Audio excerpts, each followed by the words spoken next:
nous avons aussi vécu des taux d'intérêt élevés. Et là, maintenant, il y a des urgences qui débordent, il y a des conflits armés. Rien de tout repos. Ça rend les gens nerveux, anxieux. Et qu'est-ce qui arrive avec tous ces bouleversements-là? Ben, Dieu, au milieu de tout ça, continue à nous transformer, à nous donner sa paix d'esprit et à nous faire participer pour appeler d'autres disciples. C'est à partir de ces disciples, l'Église, qu'il appelle, attire à lui d'autres disciples. Parfois, nous allons le voir dans le message, on n'a pas toujours les bons mots, les bonnes paroles pour présenter Jésus à nos concitoyens. Faut pas s'en faire avec ça, parce que c'est Jésus qui est en charge de sa mission de réconcilier l'humanité avec lui et il nous fait participer, malgré nos faiblesses, nos manques, nos erreurs. Prenons un peu le contexte du passage d'aujourd'hui.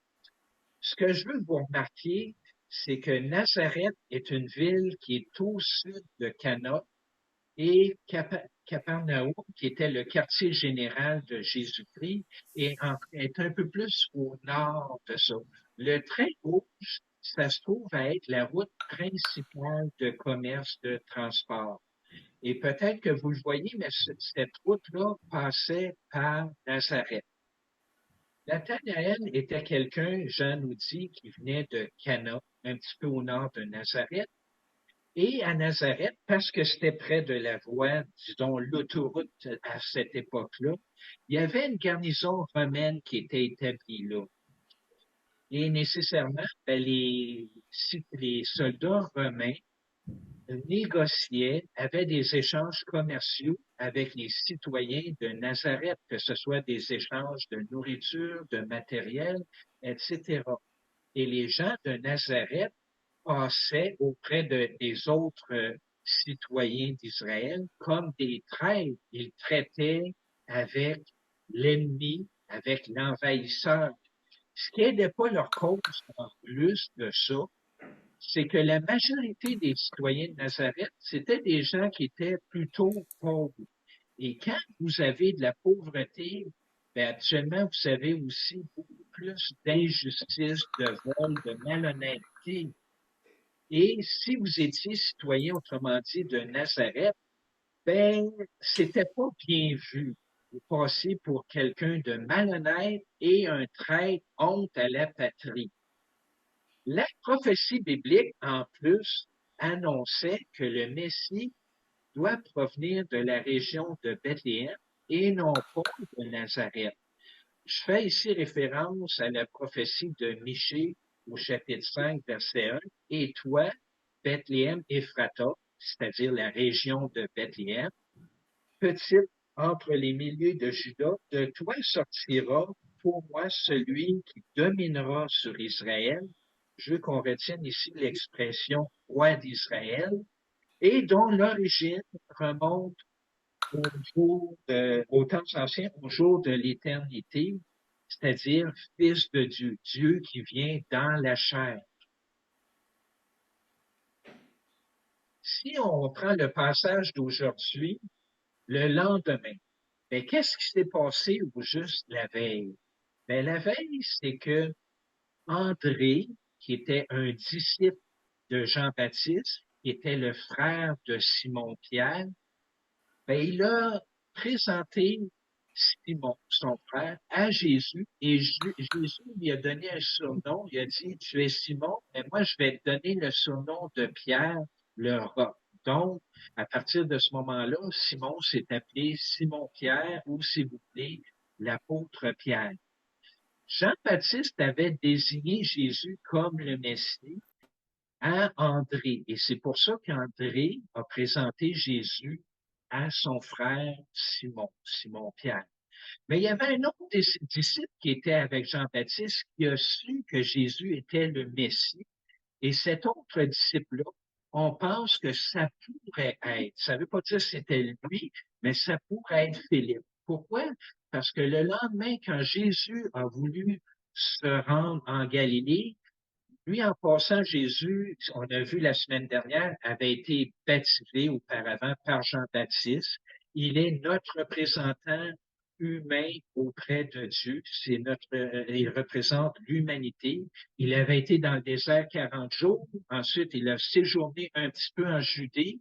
Puis lorsqu'il a su que Jean-Baptiste avait été arrêté, il savait que Jean-Baptiste allait décroître, mais lui, il allait croire. Donc, il a décidé de se retirer en Galilée et il a amené avec lui au moins 3 disciples, Pierre, André et Philippe. Il a dit à Philippe, viens, suis-moi. Et là, je vous ai montré tantôt la carte de la Galilée. C'est pas pour rien, c'est qu'avant d'arriver à Cana et d'arriver et plus après à Capernaum, Jésus a passé par Nazareth. Et à Nazareth, qui était là? Ben, c'était sa famille. On peut penser que Jésus, avant de se rendre au mariage à Cana, il a présenté les membres de sa famille à Philippe, André et Pierre. Pourquoi? Ben parce que la mère de Jésus, Marie, elle était aux noces à Cana. C'est elle qui a dit à Jésus, hein, ils vont manquer de vin. Puis elle a dit aux serviteurs, ben faites ce que Jésus va vous dire de faire. Et un peu plus loin, Jean nous dit, lorsque Jésus est arrivé à Capernaum, ben, il était accompagné de sa mère Marie, de ses disciples, ça ne veut pas dire que c'était les 12 apôtres, et de ses frères. Ça ne veut pas dire que c'était ses 4 demi-frères, mais les gens de sa famille à Jésus ont voyagé avec lui et fort probablement, ils se sont rendus, tout ce beau monde-là, à Cana. Et c'est dans ce contexte-là, Philippe, qui avait son ami Nathanaël, a été voir Nathanaël et il lui a dit la parole suivante. Nous avons trouvé celui de qui Moïse a écrit dans la loi. Et c'est quoi au juste? Il faisait référence à Deutéronome 18, verset 18. Je leur susciterai du milieu de leurs frères un prophète comme toi, Moïse. Je mettrai mes paroles dans ta bouche et il leur dira tout ce que tout ce que je lui commanderai. Mais en présentant Jésus, le Messie, ben Philippe, sans le savoir, parce qu'il venait de rencontrer la famille de Jésus, ben il a dit, Jésus de Bethléem, fils de Dieu.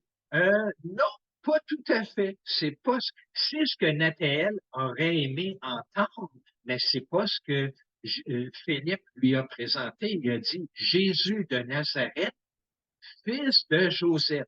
Bon, c'est sûr, Philippe connaissait pas tout. Peut-être qu'il ne savait pas que Jésus était né à Bethléem et qu'il avait vécu à Nazareth.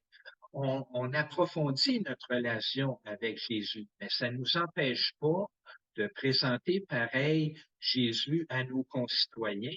Et Jésus va s'arranger avec le reste, même si nous, on connaît pas tout de lui. Nathanaël, en passant, est un homme d'une très grande intégrité. Il, euh, il avait soif de justice, il attendait un royaume de justice et il voyait le mal régner autour de lui, l'injustice. Et Nathanaël connaissait quand même suffisamment les prophéties pour savoir que le Messie devait prévenir plutôt de la région de Bethléem et non de Nazareth. Et c'est pour ça que alors que Philippe est tout enthousiaste pour présenter à son ami Nathanaël qui a trouvé le Messie, ben, c'est pas tout à fait la même réaction enthousiaste que Nathanaël a au départ. Hein? De Nazareth, ces traîtres-là qui traitent avec l'armée romaine, ces gens malhonnêtes-là, voyons donc, il peut-tu vraiment sortir quelque chose de bon de Nazareth? C'est la réaction qu'il a eue. Et la réponse, c'est oui, bien sûr, c'est le Messie. Et tout ça pour vous dire que nous avons tous nos préjugés concernant Jésus, concernant Dieu à cause du diable qui a trompé de toutes sortes de façons, par toutes sortes de mensonges, comment Dieu est. On a, au départ, quand on arrive dans cette vie-ci, une image déformée de Dieu. Entre autres, Dieu ne s'abaissera pas à venir dans la chair, Jésus n'est pas Dieu, Dieu s'occupe pas de nous, je dois travailler moi-même pour gagner mon ciel.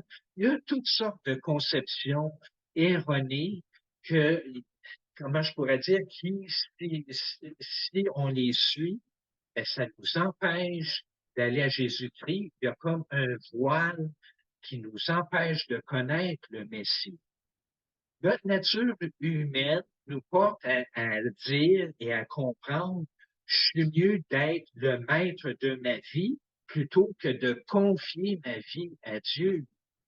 Mais en réalité, plus on connaît Dieu, plus on est porté à lui faire confiance parce que plus on découvre, plus on voit comment est-ce qu'il nous aime, comment est-ce qu'il comprend tout l'univers. Vous connaissez sans doute la définition théorique du péché. Le péché, c'est la transgression de la loi.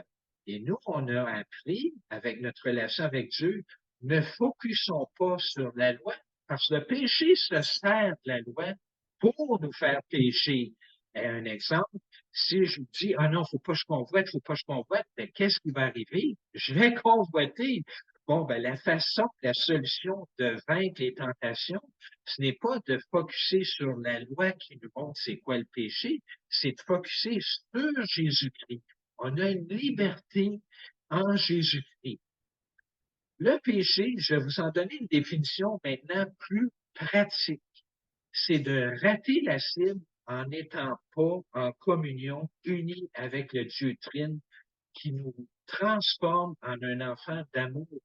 Le but de Dieu, lorsqu'il a créé l'humanité, c'est de reproduire son caractère d'amour en chacun d'entre nous. Et si une journée, je choisis, exemple, de me lever, d'écouter la TV toute la journée et de me coucher, en réalité, j'ai pas commis le mal envers mon prochain, mais la TV est devenue pour moi une idole. J'ai mis la télévision à la place de Jésus-Christ en premier dans ma vie. Bon, de ce genre d'erreur-là, ça nous arrive tous souvent. Maintenant, j'ai pas dit qu'il faut consacrer 50% de notre temps à Dieu et 50% de notre temps à notre prochain. On aime Dieu, on aime notre prochain, puis nous, ben, on s'oublie. Dans le fond, il y a une liberté, là, dans ce sens où la liberté en Jésus-Christ, c'est Dieu veut qu'on développe nos dons, nos talents, qu'on ait des activités. Mais dans ces activités-là, souvenons-nous que Dieu est le maître de notre vie. Restons unis à lui. Je parle un peu de justice et d'injustice, là, dans ce sens où il va y avoir des persécutions que nous allons subir, des problèmes de maladie, etc. Dieu les permet, ces injustices-là, parce que nous vivons dans un monde déchu qui ne connaît pas Dieu, qui veut rien savoir de se soumettre à Dieu. Et à cause de ça, nous allons subir toutes sortes de conflits. Mais au milieu de ces conflits-là, ça n'empêche pas Dieu de bâtir, travailler son caractère saint et parfait d'amour en nous et il nous invite à participer à sa mission d'inviter d'autres disciples avec lui. Et c'est pour ça que Philippe, comme nous, ben, il était limité pour enseigner sur la personne de Jésus, mais ça ne l'empêche pas de présenter Jésus aux hommes. Malgré le mépris, parce que Jésus venait de Nazareth, et même aujourd'hui encore, Jésus est méprisé. On ne fait aucun cas de lui.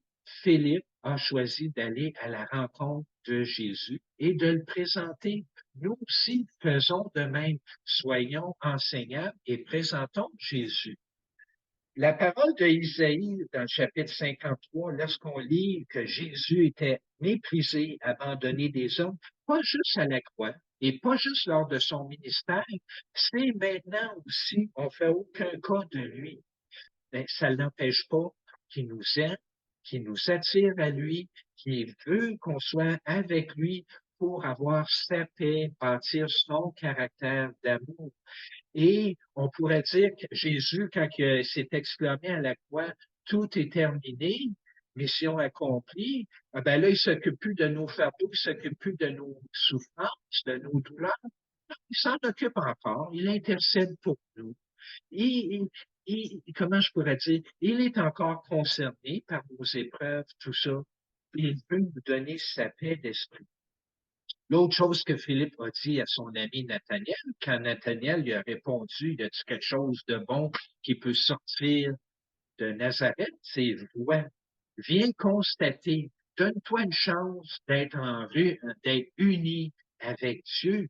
Après avoir, Philippe était un homme humble. Après avoir reçu le baptême de repentance de Jean-Baptiste, il était dans la région de Judée, il a fait le voyage avec Jésus. Ben, Philippe était conscient de sa condition humaine de pécheur et il a choisi, malgré tout, de croire les enseignements de Jésus et de donner la gloire à Jésus. C'est ça l'humilité, c'est de présenter Jésus au lieu de nous se mettre en avant. D'ailleurs, quand Jésus avait enseigné des choses difficiles à comprendre, il y a certains de ses disciples qui se sont retirés. Et Jésus a posé la question aux apôtres, puis vous, qu'est-ce que vous allez faire? Et Simon-Pierre, à ce moment-là, avait répondu, ben Seigneur, à qui donc que tu veux qu'on aille? C'est toi qui as les paroles de la vie éternelle. On sait que c'est toi le Messie, on comprend pas tout, mais on va rester pareil avec toi. Bon, maintenant, si on vient au passage du jour, Jésus, voyant venir à lui Nathanaël, Nathanaël, même s'il savait au-dedans de lui qu'il perdait son temps, bon, je m'en vais pas voir le Messie, je m'en vais voir quelqu'un au mieux qui est peut-être pas un fraudeur, mais c'est un traître, là, il traite avec l'armée romaine. Bon, ben, en réalité, Jésus lui a dit quelque chose, comment je pourrais dire, que Nathanaël avait besoin d'entendre. Jésus a manifesté un petit peu d'humour là-dedans. Voici venir un vrai Israélite, un vrai, là, un gars qui n'est pas un traître, là. Parce que lui, Jésus venait de Nazareth, et c'est comme un peu, il a comme ri un peu de ça, dans lequel il n'y a pas de faute. Il y a, dans le fond, Jésus nous accepte tel que nous sommes avec notre compréhension, avec nos forces et aussi nos faiblesses. Jésus va enseigner la justice, pas juste à la nation d'Israël, à toutes les nations. Et c'est ce que Nathanaël, éventuellement, allait apprendre en se tenant auprès de Jésus-Christ. Et Matthieu nous dit que Jésus annonçait la justice. En citant une prophétie du livre d'Ésaïe, que Jésus annonçait la justice aux nations. Et ça, ben, c'est tombé, disons, dans les cordes sensibles de Nathanaël. Et Nathanaël, à ce moment-là, lui a demandé, ben, d'où me connais-tu? Et Jésus lui a répondu, ben, je t'ai vu sur le figuier. En réalité, c'est une expression pour dire, je te connais. Bon, c'est sûr, Jésus, quand il est venu sur terre, il a renoncé à certaines, pas toutes, il était Dieu, mais à certaines caractéristiques de Dieu.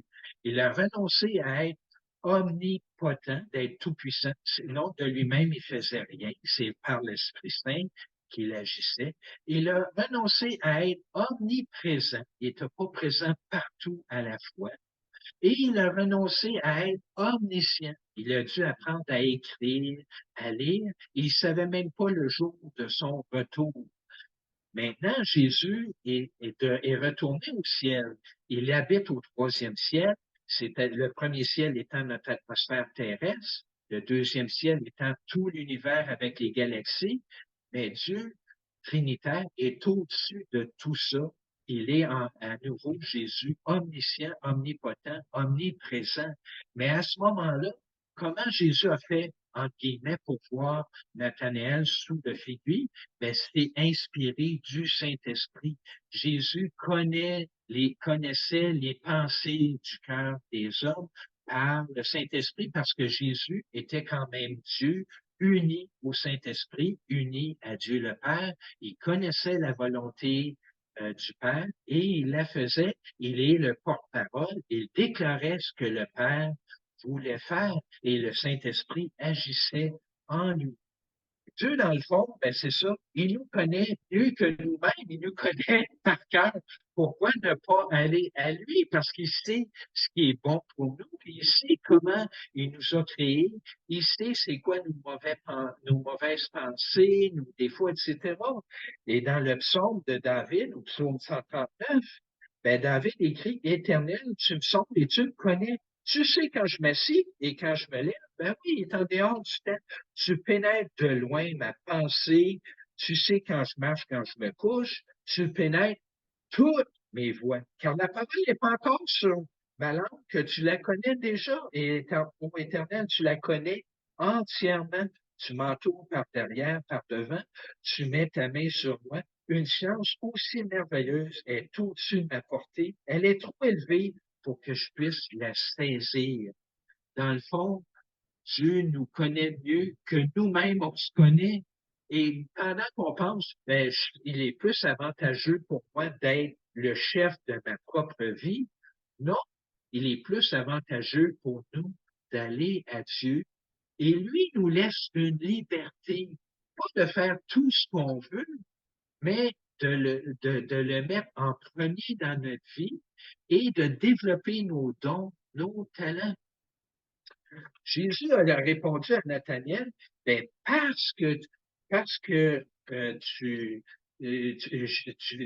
dit que je t'ai vu sur le figuier, tu crois, mais en réalité, tu vas voir des choses encore plus grandes que ça. Tu vas même voir les anges descendre et monter sur le Fils de l'homme. Jésus c'est le créateur de l'univers.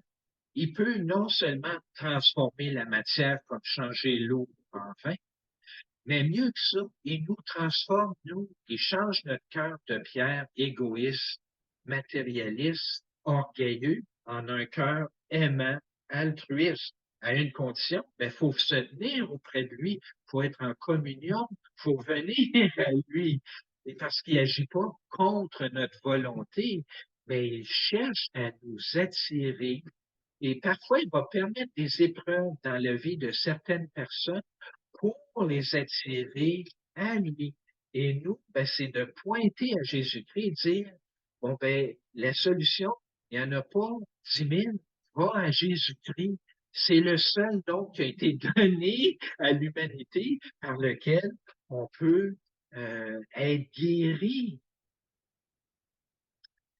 En parlant des anges, ben, on n'est pas seul dans notre mission de participer à l'élaboration du royaume de Dieu.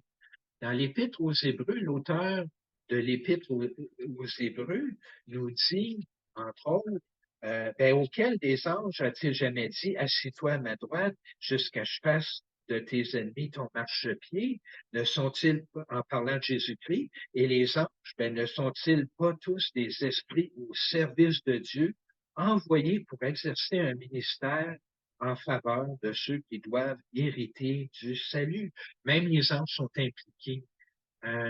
Entre autres, Joseph, lorsqu'il pensait quitter sa fiancée Marie, la mère de Jésus, c'est un ange qui est apparu à Joseph qui a dit, prends Marie pour épouse et donne le nom à l'enfant qui va naître, le nom de Jésus, c'est-à-dire Dieu sauve.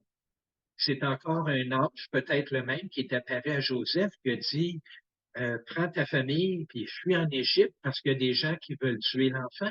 Et c'est encore un ange, peut-être encore le même, qui a apparu à Joseph en songe et qui a dit, viens vivre maintenant euh, dans la terre d'Israël. Et Joseph a choisi d'aller s'établir à Nazareth. Donc, on voit que les anges sont impliqués pour nous aider à justement bâtir ce royaume-là de justice. Dieu, dans le fond, sa justice n'est pas la même que la nôtre. Il nous l'a fait comprendre, c'est que c'est l'œuvre parfaite de Jésus-Christ, sa vie parfaitement soumise au Père, parfaitement dans la foi en faisant confiance au Père, qu'il a présenté à Dieu le Père comme sacrifice pour le pardon de toutes nos fautes. Nous sommes maintenant réconciliés avec Dieu. D'ailleurs, l'auteur de l'Épître aux Hébreux dit en faute, en parlant de Jésus-Christ, Mais il dit au Fils, Dieu le Père, qui dit à Dieu le Fils, ton trône, celui de Jésus-Christ, ô Dieu, l'appelle Dieu, Dieu, est éternel. Le sceptre de ton règne, le bâton là, de ton autorité, c'est un sceptre d'équité. Tu as aimé la justice, tu as haï l'iniquité. C'est pourquoi Dieu, ton Dieu, t'a oint d'une huile de joie au-dessus de tes semblables, de tes égaux. Jésus nous appelle, bien qu'il est tout-puissant, il est en même temps, euh, il nous appelle ses frères et ses sœurs. Il se met à notre niveau même, il se met même en dessous de nous, il s'est mis au rang des malfaiteurs pour nous élever tous à, à devenir, disons, des, des citoyens du royaume de Dieu, des citoyens qui vont agir avec justice, sans justice. Donc, demeurons unis au Seigneur, même si des fois les épreuves nous accordent, même si les circonstances sont pas faciles, parce que ça n'empêche pas le Seigneur de continuer à nous transformer et continuons à annoncer sa justice, c'est-à-dire le sacrifice de Jésus-Christ qui nous réconcilie à Dieu. Et Matthieu dit, lui, heureux ceux qui ont faim et soif de justice, parce qu'ils seront rassasiés. Dans un premier temps, ben, demeurons unis, ayons, disons, cette fois-là de faire confiance à Dieu. Dans un deuxième temps, ben, ayons cette espérance-là en ce royaume qui s'en vient. Et maintenant, ben, soyons remplis d'amour et non de préjugés pour inviter les gens à aller à Jésus et reconnaissons que les gens vont avoir des préjugés envers Jésus, ça justifie pour qu'ils soient maîtres d'eux-mêmes au lieu de laisser Dieu les gouverner, les diriger avec sagesse, au lieu d'aller vers celui qui juge justement avec équité. Donc, en conclusion, ben, Jésus appelle les disciples de toutes les nations pour faire partie là, de son royaume de justice. Notre Créateur, ben, il nous connaît mieux que nous-mêmes. Là. Pourquoi ne pas aller à lui? Il connaît chacune de nos pensées. Puis lui, même si nous, on ne le sait pas, lui, il sait comment nous transformer. Il sait qu'est-ce qu'on a besoin. Moi, ce message-là, j'ai aucune idée qu'est-ce que vous vivez, tout ça. Mais je me tiens auprès de Dieu, puis c'est lui qui parle à travers moi pour vous guider, c'est-à-dire à rester unis à Jésus-Christ et continuons à aimer les gens, à faire connaître Jésus qui apporte finalement la justice à tous.